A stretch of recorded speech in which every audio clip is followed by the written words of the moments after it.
We continue in chapter 27. Chapter 27 is about our thoughts, how to deal with thoughts, how to deal with negative thoughts, thoughts that we know that are wrong. We shouldn't entertain them,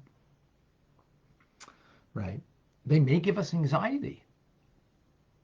When you know that you shouldn't have that negative thought.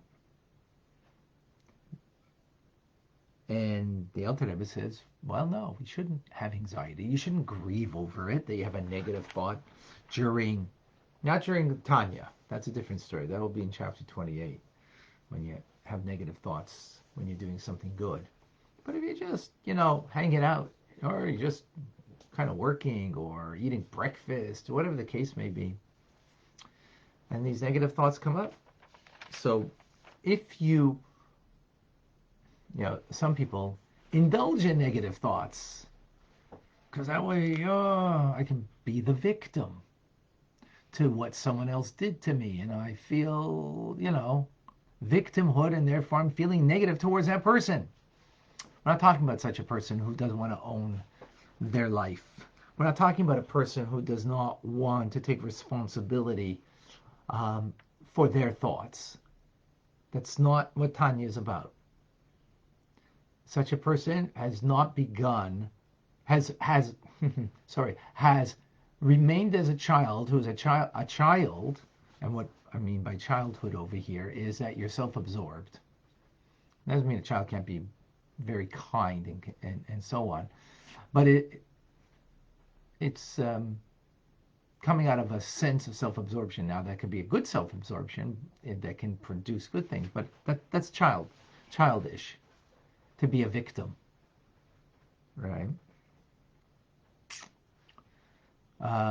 Maturity means even if somebody hurts you, doesn't mean that you now have negative thoughts towards them that are useless.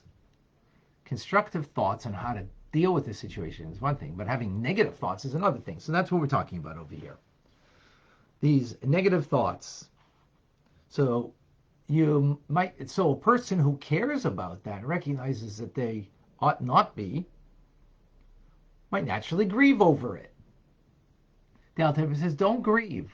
Be actually happy, as he said yesterday's class, because now you have the opportunity to fulfill a mitzvah, God's command.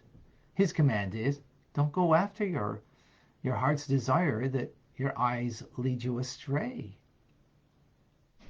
That you're led astray. Don't go after it. So you have an opportunity to now fulfill what God needs from you. Don't go after your heart's desire. Your heart's desire is to think something negative that you... No. Don't do that.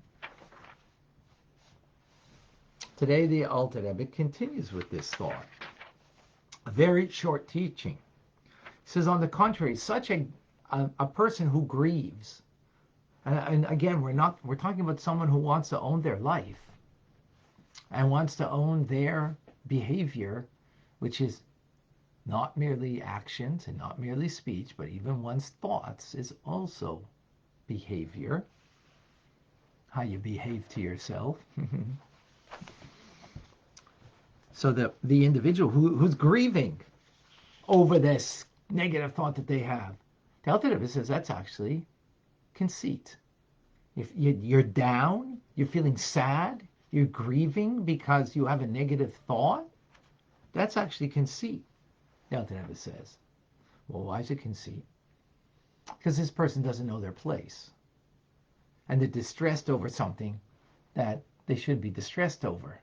They're not a tzaddik, they're not righteous. A righteous person doesn't have negative thoughts enter their mind, and that's why they're righteous. A very different term of righteousness of a tzaddik in Jewish teachings and Tanya and mystical teachings in particular than it is in the world. The world has a very, very different kind of idea. A righteous person doesn't have negative thoughts come up into their heads. But so recognize you're very far from the tzaddik. So the fact that you have negative thoughts entering your head, pondering them is one thing, but the fact that they enter your head, don't grieve, don't be saddened by it. Halavai that you were a Bainani, so be it. Would it be only that we were a Bainani? In other words, every negative thought that came into our head, we would discard it. We wouldn't allow it to be entertained in our mind, in our thoughts, and that we shouldn't be a Rasha even for a moment. Because this is what the task of a Bainani is. And just to remind ourselves who we are. Bainani we're not. We're BITs though. Bainani in training. We are this person who takes their life very seriously, that they are trying to be completely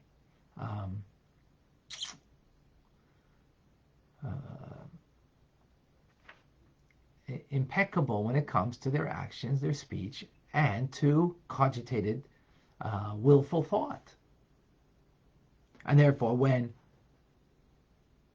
us Bainani in training, that's what we're training towards. So when the negative impulse comes into our head, coming from the animal soul, right? It rises from our heart because we have luring in our heart subconsciously negativity to this person that now came to mind, came to thought. What do we do then? Push it away, repulse it with two hands.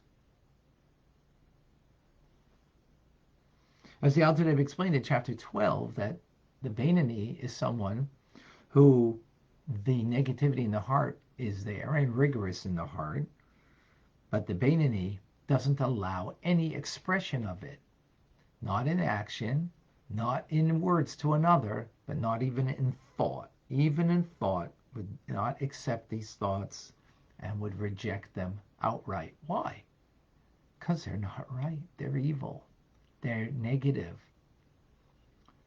Whatever that means, whatever that negative thought. Again, the one that I give as an example. We have a loved one, and we think negative thoughts towards them because they said something, they did something, and so on.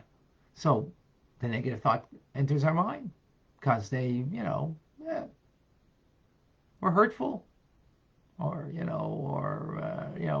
thoughtless, or whatever the case may be. So negative thought comes into our head. So again, we're talking about a person who is owning their life. So that negative thought comes in. Hey, they're upset about that. Oh, I thought I worked on that. I thought beyond that. No. This is who you are.